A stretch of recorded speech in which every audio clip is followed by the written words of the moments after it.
গরুর বাজারের অবস্থা। আপনারা দেখছেন মানুষজন দেখছেন আমরা চলে এসেছি নকলা উপজেলা যে ঐতিহ্যবাহী পাঠাকাটা গরুর হাট, সেই গরুর হাটে আজকে দীর্ঘদিন পরে হলেও কিন্তু বাজারটা সুন্দরভাবে জমে উঠেছে। এটি একটা ঐতিহ্যবাহী বাজার, আপনারা জানেন নামকরা বাজার পাঠাকাটা বাজার। সেই বাজারে আজকে এই বাজারের শুরুতেই কিন্তু এই যে গরুটি, ভাই আপনার গরু না? জি, আমার বাড়ি কোন জায়গায়? বাড়ি ডিগ্রির চর। ডিগ্রির চর, জামালপুর থানা পড়েছে। জামালপুর থানার ডিগ্রির চরের গরুটি। এই ভাই এদিকে আসেন, আপনি কত টাকা দাম চাইছিলেন? আমি দাম চাইছি 180। 180? হ্যাঁ, আপনি এখন কত টাকা বিক্রি করলেন? 60। 1,60,000 না?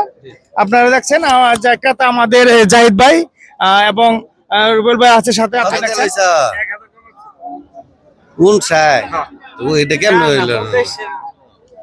আমরা 50 বাজেট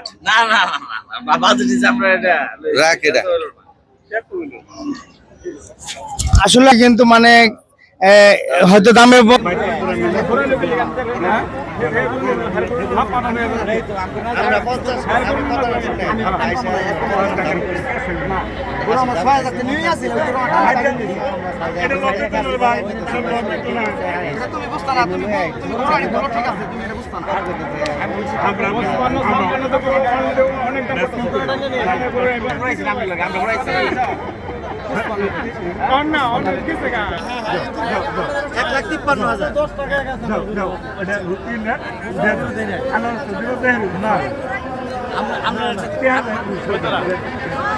দাম হয়েছে করো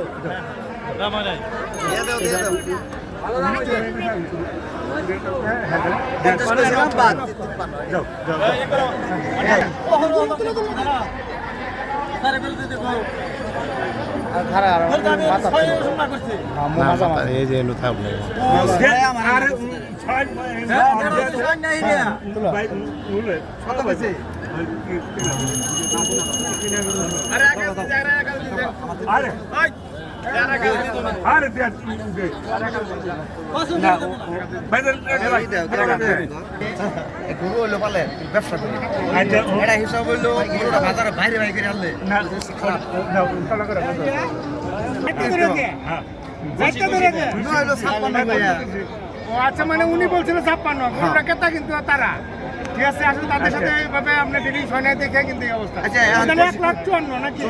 আপনি খুশি তো? আমি খুশি। উনি কিন্তু কুরবানি দেওয়ার জন্য গেছেন, নালে কিন্তু আমার তকদিরে যেটা আছে রাইট। ঠিক আছে, ঠিক আছে। অবশেষে গরুটি বিক্রি হলো 1,54,000 টাকায়। জাহিদ ভাই ক্রেতা কিনে নিল। আপনারা দেখছেন নকলা থেকে এসে পাঠাকাটায় গরু কিনলেন। ধন্যবাদ সকলকে। দেশি গরু, হ্যাঁ দেশি গরু অরিজিনাল এবং ঈদের দাওয়াত সবাই রাসাসের পক্ষ থেকে না, রাসাসের পক্ষ থেকে আমরা